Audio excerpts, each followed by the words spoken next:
मैं अब आपको पढ़ा रहा हूं प्रकाश का व्यतिकरण। दोस्तों, जब कला संबद्ध प्रकाश की तरंगें समान दिशा में संचरित होते हुए एक दूसरे पर अध्यारोपित होती हैं, तो अध्यारोपण के पश्चात किन्हीं बिंदुओं पर प्रकाश की तीव्रता अधिकतम व किन्हीं बिंदुओं पर प्रकाश की तीव्रता न्यूनतम प्राप्त होती है। इसे हम प्रकाश का व्यतिकरण कहते हैं। होगा कैसे ये कि हम यहां पर एक मोनोक्रोमेटिक सोर्स ऑफ लाइट लेंगे, एक वर्णीय प्रकाश स्रोत लेंगे, इसके बाद यहां पर एक कार्डबोर्ड लेकर उसमें छिद्र कर देंगे, ठीक है। इसके बाद एक और कार्डबोर्ड लगाएंगे, इसमें 2 छिद्र करेंगे पास पास, और ये छिद्र जो है ये बहुत संकीर्ण होने चाहिए। इसके बाद यहां पर अगर कहीं स्क्रीन लगी हुई है, पर्दा लगा हुआ है, तो बच्चों इस पर्दे पर आपको इस प्रकार से क्रमागत मतलब लगातार क्रमागत आपको अंधेरे और उजाले की समान चौड़ाई की पट्टियां दिखाई देंगी। अंधेरे और उजाले की समान चौड़ाई की पट्टियां दिखाई देंगी व्यतिकरण प्रभाव में। अब व्यतिकरण जो है यह प्रकाश के तरंग सिद्धांत को प्रदर्शित करता है, और व्यतिकरण की व्याख्या जो है प्रकाश के तरंग सिद्धांत के आधार पर ही की जाती है। ठीक है बेटा। व्यतिकरण की परिभाषा की बात करें तो मैंने आपको बताया, जब 2 कला संबद्ध तरंगें समान दिशा में संचरित होती हुई एक दूसरे पर अध्यारोपित होती हैं, तो किन्हीं बिंदुओं पर तीव्रता अधिकतम व किन्हीं बिंदुओं पर तीव्रता न्यूनतम प्राप्त होगी। इसे हम प्रकाश का व्यतिकरण कहते हैं। व्यतिकरण 2 तरीके का होता है दोस्तों। व्यतिकरण कितने तरीके का होगा? 2 तरीके का। एक होगा आपका समपोषी व्यतिकरण, एक होगा आपका समपोषी व्यतिकरण, व दूसरा जो होगा वो होगा आपका विनाशी व्यतिकरण। समपोषी व्यतिकरण में कैसे होगा? देखिए कि मान लो ये एक तरंग इस प्रकार से जा रही है, ठीक है, और दूसरी तरंग जो इधर जा रही थी समान दिशा में, ये इस पर अध्यारोपित होना शुरू कर देती है, ठीक है। और इसका अध्यारोपण कुछ इस प्रकार से होता है कि इसका श्रृंग इसके श्रृंग पे, गर्त गर्त पे, श्रृंग श्रृंग पे अध्यारोपित हो जाए, ठीक है। श्रृंग श्रृंग पर और गर्त गर्त पर अध्यारोपित हो जाए। यहां इसको देखें तो मान लो ये कोई तरंग थी, ठीक है, दूसरी तरंग का श्रृंग इसके श्रृंग पे, गर्त गर्त पे, श्रृंग श्रृंग पे, गर्त गर्त पे अगर अध्यारोपित हुआ है, तो यहां परिणामी आयाम में वृद्धि हो जाएगी और परिणामी तरंग की तीव्रता बढ़ जाएगी और आपको उजाला दिखाई देगा, ठीक है। दूसरा होता है विनाशी व्यतिकरण। विनाशी व्यतिकरण में यह होता है बच्चों कि जब समान दिशा में संचरित होती हुई 2 कला संबद्ध तरंगें इस प्रकार से अध्यारोपित हों कि ये एक तरंग जा रही है, ठीक है, और दूसरी तरंग इस पर इस प्रकार से अध्यारोपित हुई है कि उसका श्रृंग इसके गर्त पे, गर्त इसके श्रृंग पे, श्रृंग गर्त पे और गर्त श्रृंग पे। ऐसा यदि अध्यारोपण है तो ये एक दूसरे को निरस्त कर देंगी, कैंसिल आउट कर देंगी, और जो परिणामी तीव्रता होगी वो आपको 0 प्राप्त होगी, अंधेरा प्राप्त होगा। इसलिए इस प्रकार का जो व्यतिकरण होगा उसको हम कहेंगे विनाशी व्यतिकरण, और आपको अंधेरा प्राप्त होगा यहां पर। अब व्यतिकरण की शर्तों की बात करते हैं कि व्यतिकरण की शर्तें क्या क्या हैं। सबसे पहली बात जो है कि व्यतिकरण में प्रकाश की किरणें एक ही दिशा में संचरित होनी चाहिए। व्यतिकरण में प्रकाश की किरणें एक ही दिशा में संचरित होनी चाहिए। प्रकाश की जो किरणें होंगी या प्रकाश की जो तरंगें होंगी वो कला संबद्ध होनी चाहिए। दोस्तों आपको ध्यान रखना है कि प्रकाश की किरणें कला संबद्ध होनी चाहिए, ठीक है। दोनों तरंगों की आवृत्ति व तरंग धैर्य, हम बात कर रहे हैं दोनों तरंगों की आवृत्ति और तरंग धैर्य का, तो दोनों तरंगों की आवृत्ति व तरंग धैर्य समान होनी चाहिए। और इसमें व्यतिकरण प्रभाव में दोनों तरंगों के जो आयाम हैं वो लगभग समान होने चाहिए। अगर आयाम समान नहीं हुए, देखिए ये एक तरंग है जिसका आयाम कुछ इस तरीके से है, इस पर अध्यारोपित होने वाली जो दूसरी तरंग है उसका आयाम आपका इस तरीके का है, कम आयाम की तरंग अध्यारोपित हो रही है, तो विनाशी व्यतिकरण में आपको पूर्णतः अंधकार प्राप्त नहीं होगा। इसने इतने हिस्सों को तो कैंसिल कर लिया, पर ये हिस्से बचकर आपके उजाला उत्पन्न कर देंगे। इसलिए आयाम जो है वो लगभग समान होना चाहिए, ठीक है बेटा। ये व्यतिकरण की कुछ बेसिक शर्तें थी, ठीक है। और भी अगर हम आगे बात करें तो दोनों तरंगों के मध्य पथांतर बहुत अधिक नहीं होना चाहिए। दोनों ही जो स्रोत हैं जिनसे तरंगें आ रही हैं वो पास पास स्थित होने चाहिए। तो ये कुछ आवश्यक शर्तें हैं व्यतिकरण के लिए। ठीक है बेटा, अब हम बात करेंगे व्यतिकरण के गणितीय विश्लेषण की। हम बात करेंगे व्यतिकरण के गणितीय विश्लेषण की। हम देखेंगे कि किस प्रकार से संपोषी व्यतिकरण होगा, किस प्रकार से विनाशी व्यतिकरण होगा। यहां संपोषी और विनाशी दो तरीके के व्यतिकरण मैंने बताए हैं आपको, तो आपको ध्यान देना है। देखिए, संपोषी व्यतिकरण तब होगा जब किसी तरंग के, ये मान लो एक तरंग जा रही थी, तो इसके श्रृंग पे दूसरी तरंग का श्रृंग और गर्त पे गर्त आए, इसके श्रृंग पे श्रृंग, गर्त पे गर्त, श्रृंग पे श्रृंग, गर्त पे गर्त, श्रृंग पे श्रृंग, तो यहां पे आपका संपोषी व्यतिकरण होगा। इसकी स्थिति यह रहेगी कि इन दोनों तरंगों के मध्य जो कलांतर है, कलांतर को हम फाई से व्यक्त करेंगे। ये कलांतर जो है आपका या तो शून्य हो या फिर पाई का समगुणज होना चाहिए। 2 पाई, 4 पाई, 6 पाई ऐसे होगा, तो आपका हमेशा संपोषी व्यतिकरण होगा दोस्तों। दूसरे हम बात करें विनाशी व्यतिकरण की, तो बच्चों विनाशी व्यतिकरण में क्या होता है?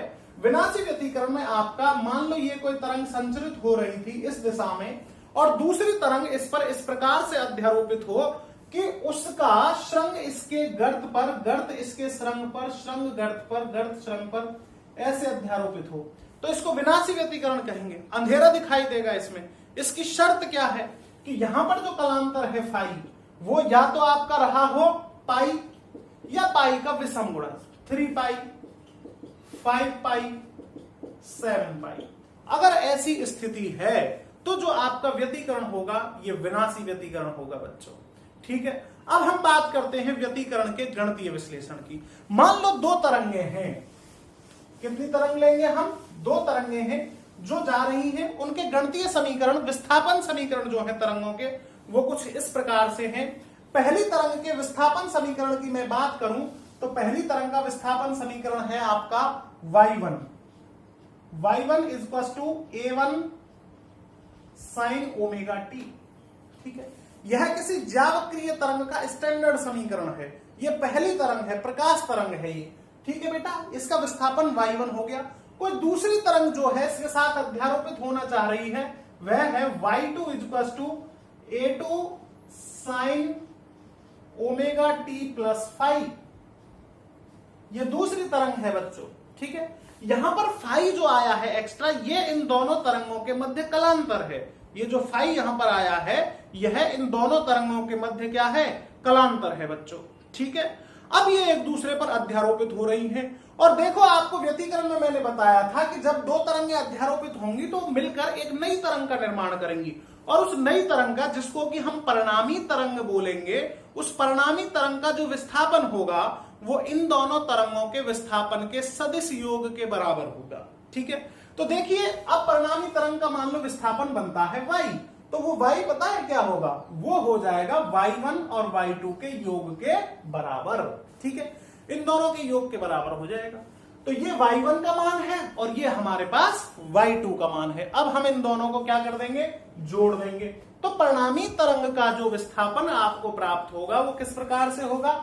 देखिए, y is to a1 sine omega t plus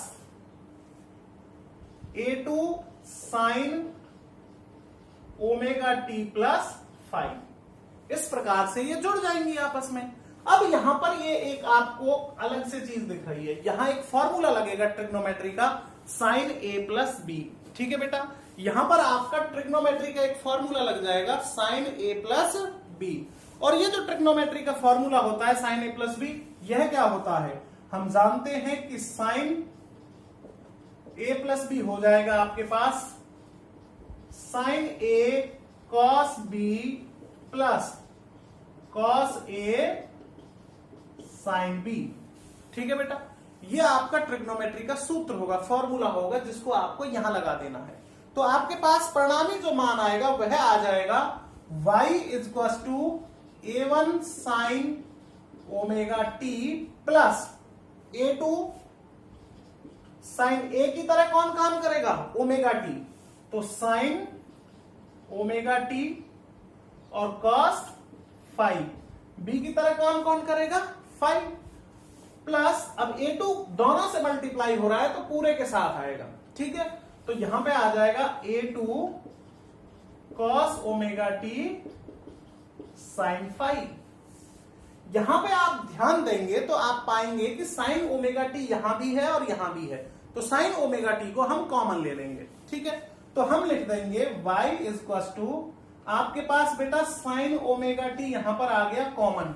ठीक है, तो अब बच क्या गया, आपके पास बच गया यहां पर a1 plus a2 cos phi.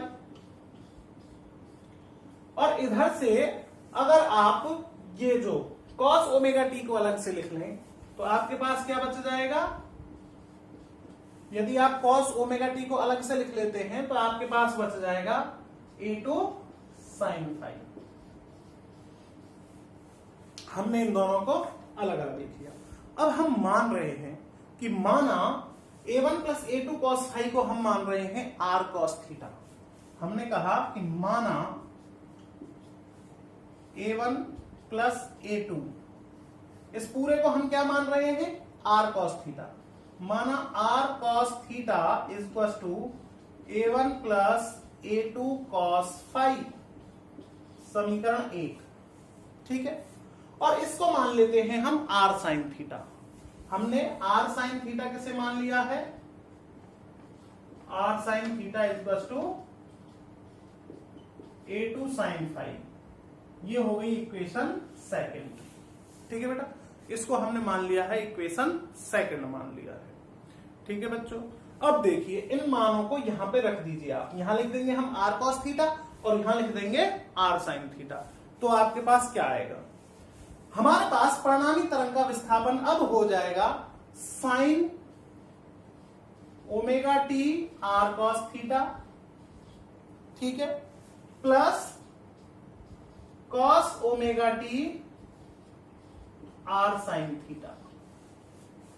बेटा यहां पर r इसमें भी है और इसमें भी है, r आ जाएगा आपके पास कॉमन, तो हमारे पास परिणामी तरंग का विस्थापन आ गया y is equal to r, अंदर बच गया आपके पास sine omega t cos theta plus cos omega t sin theta.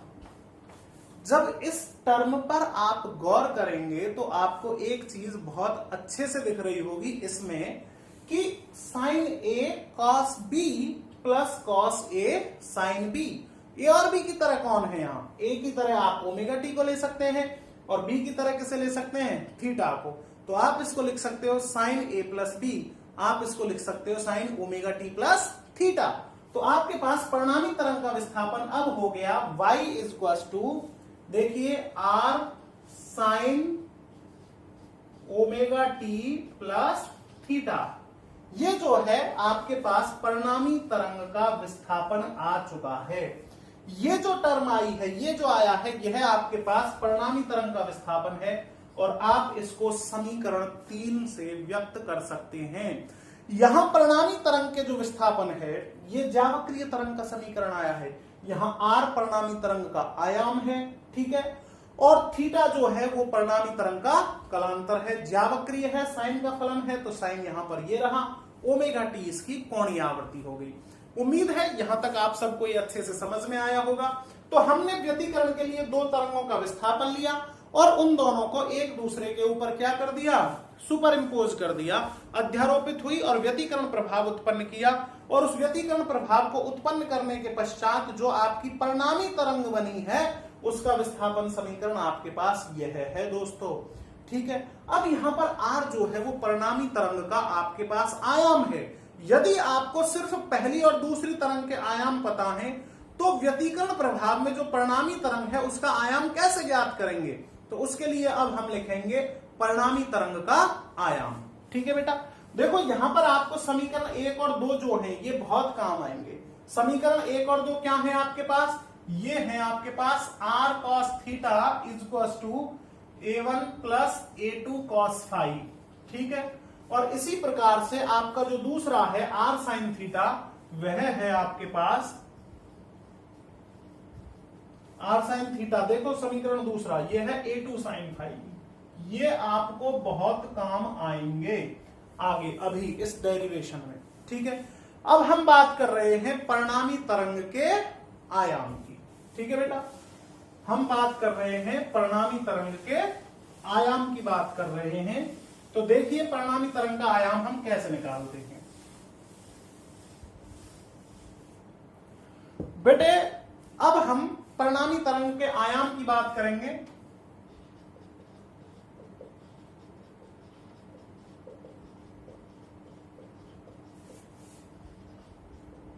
परिणामी तरंग का आयाम, ठीक है, ये आपके पास आ गया। हम कहेंगे समीकरण 1 और 2 का वर्ग करके जोड़ने पर, समीकरण 1 और 2 का वर्ग करके जोड़ने पर, तो समीकरण 1 व 2 का वर्ग करके जोड़ने पर, तो समीकरण 1 क्या था आपके पास? समीकरण 1 था r square cos square theta, और दूसरा समीकरण था r square sine square theta. इन दोनों का वर्ग करके जोड़ेंगे हम। तो देखिए इधर आपके पास क्या आ जाएगा, a1 plus a2 cos phi का होल स्क्वायर, साथ में a2 square sine square phi. समीकरण 1 और 2 के बाएं पक्ष एक तरफ जुड़ेंगे वर्ग होकर, और दाएं पक्ष एक तरफ जुड़ जाएंगे।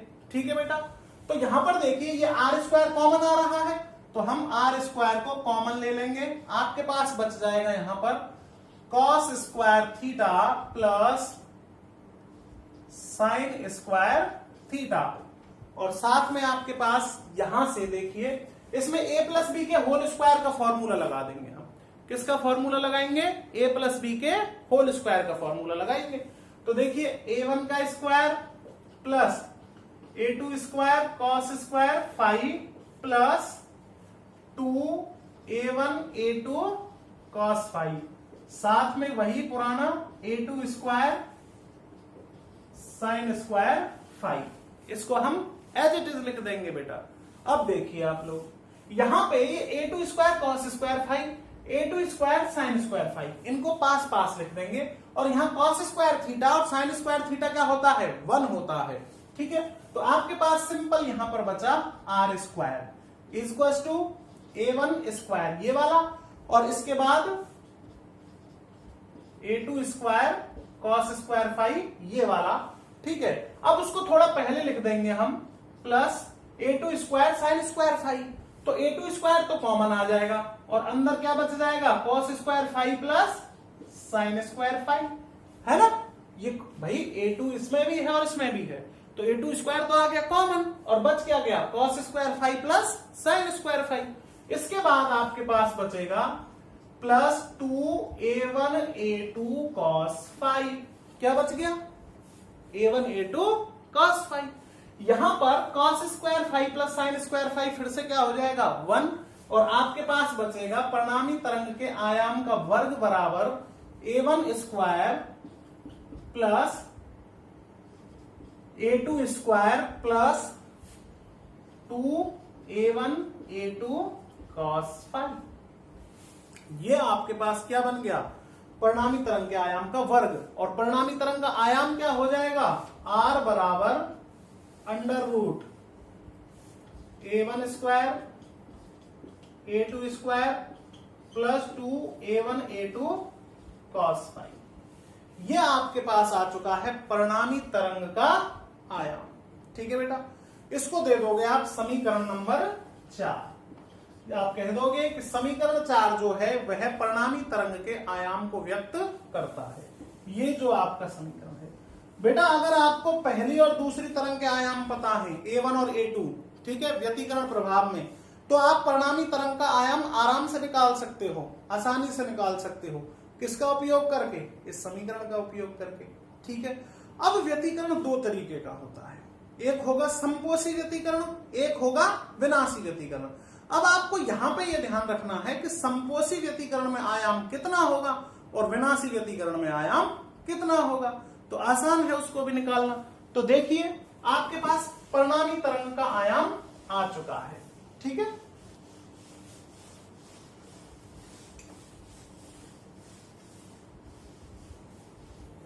आपके पास परिणामी तरंग का जो आयाम है वह कितना निकल कर आया है? अभी तक आपके पास आया है r equals to under root a1 square plus a2 square plus 2a1 a2 cos phi, ये निकल कर आया है आपके पास। ठीक है बेटा, ये अंडर रूट में है ये पूरा। व्यतिकरण दो तरीके का होता है दोस्तों, संपोषी और विनाशी। तो संपोषी व्यतिकरण की बात करेंगे हम। संपोषी व्यति हेतु, संपोषी व्यतिकरण हेतु कलांतर कितना रहेगा, फाई इक्वल टू 0, 2 पाई, 4 पाई ऐसे रहेगा। ठीक है, तो संपोषी व्यतिकरण में आपका आयाम जो होगा वो कैसा हो जाएगा, अधिकतम हो जाएगा। तो हम कह देंगे इसमें r जो होगा वो कितना हो जाएगा, अंडर रूट देखिए a1 square plus a2 square plus 2a1 a2 cos 0, कितना मान रख देंगे यहां पर हम, 0 रख देंगे, फाई का मान जो है। अब आप देखिए यहां पर हम जानते हैं कि सिंस cos 0 इक्वल टू क्या हो जाएगा 1 और आयाम हो जाएगा अधिकतम, तो r हो जाएगा आपका मैक्सिमम, और ये मान आएगा आपके पास r maximum equal to a1 square plus a2 square plus 2a1 a2। ये आपका फॉर्मूला बन गया a square plus b square plus 2ab। तो ये a1 प्लस a2 के होल स्क्वायर का फॉर्मूला बन चुका है। ये बन चुका है दोस्तों a1 प्लस a2 के होल स्क्वायर का फॉर्मूला। तो हम इसको लिख सकते हैं r maximum equal to a1 plus a2 का होल स्क्वायर अंडर रूट में है। तो स्क्वायर से ये रूट हट जाएगा, और अधिकतम जब आपका मैक्सिमम, हम एम्पलीट्यूड की बात करेंगे, आयाम किसमें, संपोषी व्यतिकरण में जो आयाम रहेगा r मैक्सिमम, वो हो जाएगा आपका a1 प्लस a2। ठीक है, अगर आपको पहली और दूसरी तरंग के आयाम पता है तो संपोषी व्यतिकरण में उनको साधारण से आप जोड़ दीजिए बस आपस में। ठीक है बेटा, अब इसके बाद बात आती है दूसरा जो व्यतिकरण है आपका, वो कौन सा है, विनाशी। ठीक है, कौन सा व्यतिकरण, विनाशी। तो हम कहेंगे विनाशी व्यतिकरण हेतु। ठीक है, कौन सा व्यतिकरण, विनाशी व्यतिकरण हेतु। तो विनाशी में जो कलांतर है फाई, विनाशी में जो कलांतर है फाई, ये कितना रहेगा, ये या तो रहेगा पाई या विषम गुणज 3 पाई, 5 पाई, 7 पाई ऐसे। ठीक है, अब हम इसमें मान रखते हैं समीकरण में, विनाशी व्यतिकरण के लिए r इक्वल टू आपके पास a1 square plus a2 square plus 2a1 a2 cos पाई, 2a1 a2 cos पाई। ठीक है जी, अब देखिए यहां पे क्या होगा आपका, कि हम जानते हैं कि cos पाई जो है वो होता है -1, cos पाई कितना होता है, -1। तो यहां पे मान हो जाएगा आपका, ये r जो होगा वो मिनिमम हो जाएगा इस कंडीशन में, r minimum equals to a1 square plus a2 square, -1 की वजह से ये माइनस के 2 a1 a2, a square plus b square minus 2ab, a1 minus के a2 का होल स्क्वायर। तो आपके पास r मिनिमम आ गया इस स्थिति में a1 माइनस a2 का होल स्क्वायर, स्क्वायर से रूट हट जाएगा, तो आपका r मिनिमम विनाशी व्यतिकरण में न्यूनतम होगा, और कितना हो जाएगा, a1 माइनस के a2। यह आपके पास परिणामी तरंग का आयाम है विनाशी व्यतिकरण में, जब आपको पहली और दूसरी तरंगों के आयाम पता हो तब। ठीक है बेटा, यह आपका गणितीय विश्लेषण आयाम तक हो चुका है, पर पिक्चर अभी बाकी है। आगे हम बात करेंगे दोस्तों परिणामी तरंग की तीव्रता। ठीक है, किसकी बात करेंगे हम, परिणामी तरंग की तीव्रता।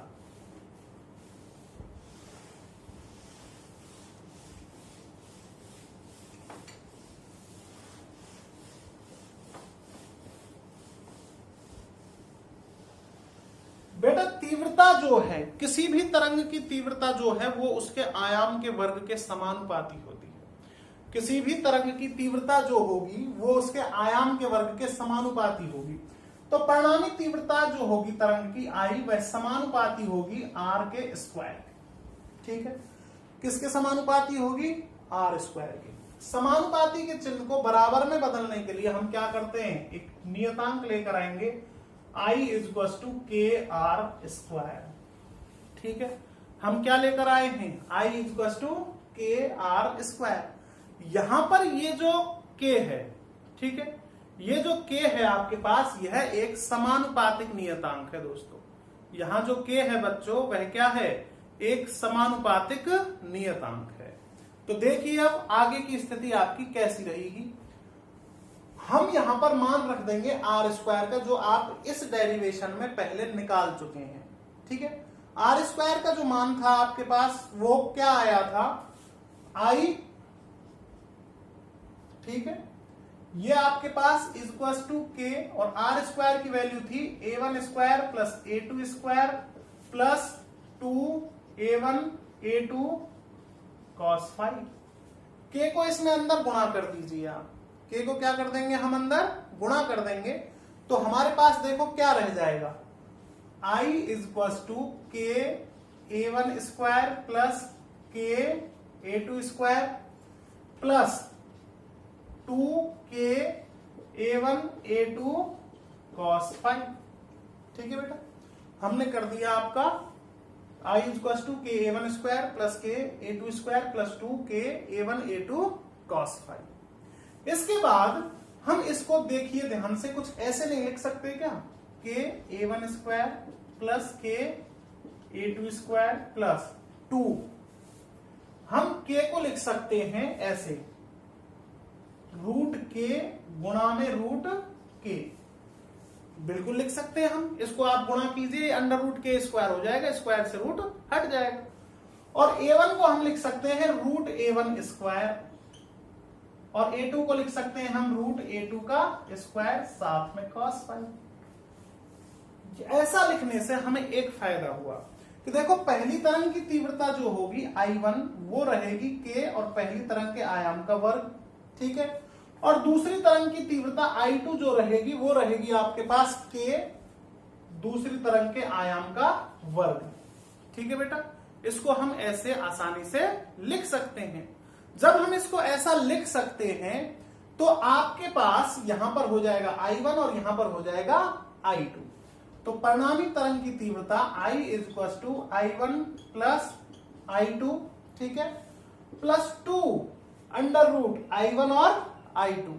हम इसको लिख सकते हैं under root I1 I2 cos phi. ये आपके पास परिणामी तरंग की तीव्रता है व्यतिकरण में। ये जो आपके पास मान आया है वह आया है परिणामी तरंग की तीव्रता का मान आया है बच्चों। उम्मीद है इसमें किसी को कोई समस्या नहीं रही होगी।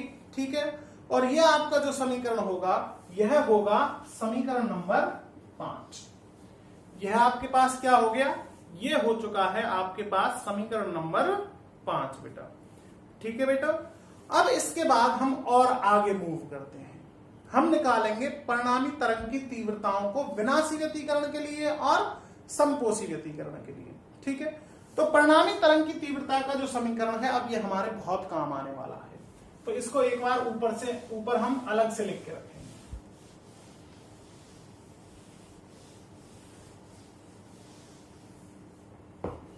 हमारे पास जो परिणामी तरंग की तीव्रता आई है बच्चों वह आई है I इज इक्वल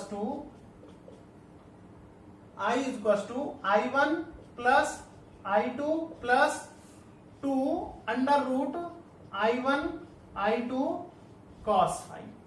यह आपके पास परिणामी तरंग की तीव्रता का सूत्र है। यह किसका सूत्र है, परिणामी तरंग की तीव्रता का सूत्र है बेटा। ठीक है, इसमें अब आप आगे देखेंगे तो व्यतिकरण दो तरीके का होता है, एक समपोषी और एक विनाशी। तो समपोषी व्यतिकरण के लिए,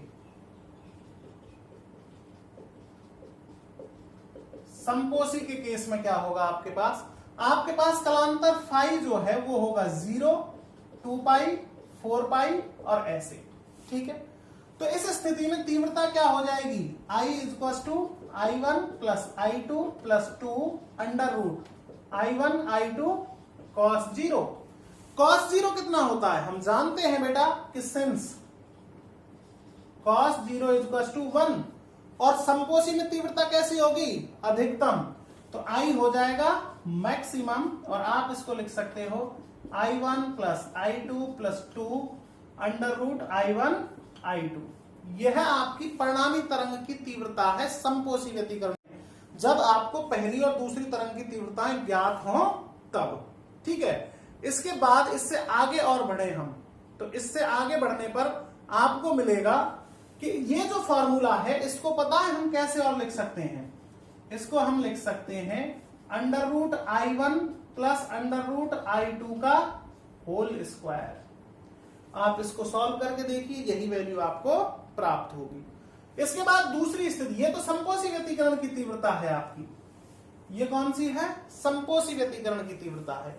और यदि हम विनाशी व्यतिकरण की तीव्रता की बात करें, ठीक है बेटा, हम किसकी बात करें? विनाशी व्यतिकरण की तीव्रता की बात करें, तो देखो विनाशी व्यतिकरण में,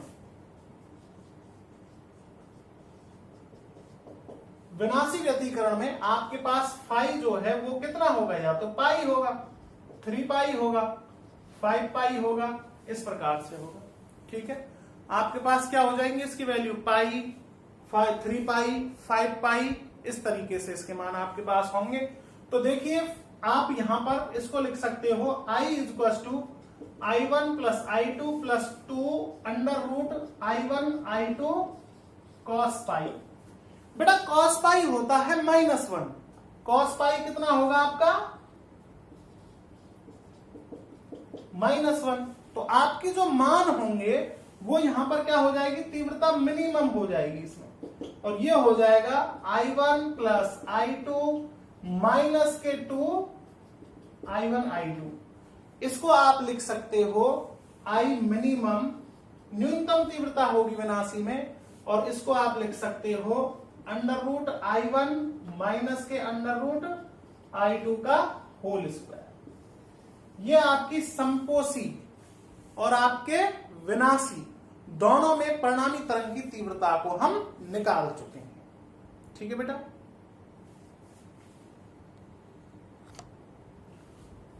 बेटा ये हमारे पास लिखा हुआ है परिणामी तरंग की तीव्रता का सूत्र। अब एक ऐसी स्थिति आ जाए यदि आपके पास, हम ऐसा मानकर चलें यदि पहली और दूसरी तरंगों की तीव्रताएं समान हैं। ठीक है, यदि I1 = I2, मान लो दोनों तरंगों की तीव्रताएं यदि I1 = क्या है आपके पास? I2 हो जाए, और इसको एक फिक्स मान हम I0 मान लें। क्या मान लें? I0 मान लें, तो तीव्रता क्या होगी? तो देखिए आप I फिर क्या हो जाएगा? परिणामी तरंग की तीव्रता आपके पास I1 क्या है? I0, I2 भी क्या है? I0 plus 2 √I0 cos phi. ठीक है, यह आपके पास यहां I0 और I0 तो हो जाएगा 2I0 प्लस ये I0 का स्क्वायर से रूट हट जाएगा, क्योंकि I0 गुणा होकर स्क्वायर होगा, और रूट है तो हट जाएगा, इधर आ जाएगा आपके पास 2I0 cos फाई। ठीक है बेटा, 2I0 cos फाई आएगा आपके पास। अब यहां से एक चीज देखिए, 2I0 इन दोनों में है, कॉमन आ रहा है, तो परिणामी तरंग की तीव्रता I = 2I0 हमने निकाल लिया कॉमन, बच गया 1 प्लस cos फाई। अब हमारे पास फिर से ट्रिग्नोमेट्री का एक फॉर्मूला होता है कि यदि कहीं लिखा हुआ है 1 प्लस cos थीटा, तो इसको आप लिख सकते हो 2 cos स्क्वायर θ/2। तो यहां पे 1 प्लस cos फाई को हम लिख सकते हैं 2 cos स्क्वायर φ/2। तो आपके पास ये हो जाएगा I = 2I0, इसको आप लिख सकते हो 2 cos स्क्वायर, ठीक है, φ/2, और ये मल्टीप्लाई होकर बन जाएगा आपके पास 4I0 cos स्क्वायर φ/2। ये आपके पास परिणामी तरंग की तीव्रता आई कब? जब दोनों तरंगों की तीव्रता बराबर है तब। ठीक है, यदि I1 और I2 दोनों बराबर हैं, तो परिणामी तरंग की जो तीव्रता होगी आपकी वो कुछ इस प्रकार से लिखी जाएगी। ठीक है, अब हमारे पास परिणामी तरंग की तीव्रता आ चुकी है ये। ठीक है,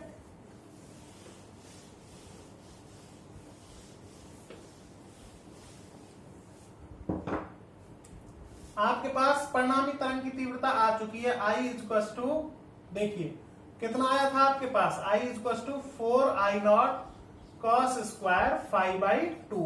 कब? जब आपका I1 और I2 दोनों इक्वल हैं और कितने हैं आई नॉट हैं तब। ठीक है, ये परिणामी तरंग की तीव्रता है। तो जब दोनों तरंगों की तीव्रता समान होगी तो भी तो समपोषी व्यतिकरण हो सकता है।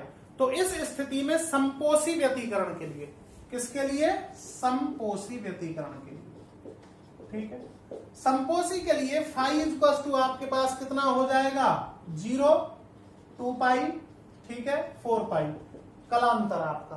तो यहां पे ये मान रखिए आप I equal to 4 I naught cos square 0/2। तो कॉस 0 क्या होगा 1।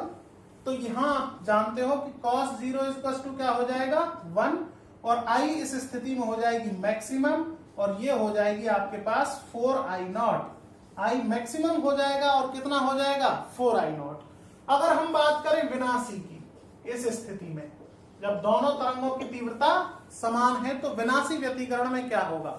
विनाशी व्यतिकरण के लिए जो कलांतर है फाई वो होता है पाई, 3 पाई, 5 पाई और इस प्रकार से विषम गुणज होगा इसका। ठीक है, तो यहां पर जब आप मान रखोगे परिणामी तरंग में तो आपके पास आ जाएगा 4 आई नॉट कॉस स्क्वायर π/2 और cos π/2 कितना होता है 0। तो आप कह दोगे सिंस cos π/2 इक्वल टू 0 तो इसका स्क्वायर भी 0 और तीव्रता होगी मिनिमम और ये हो जाएगी आपके पास 0।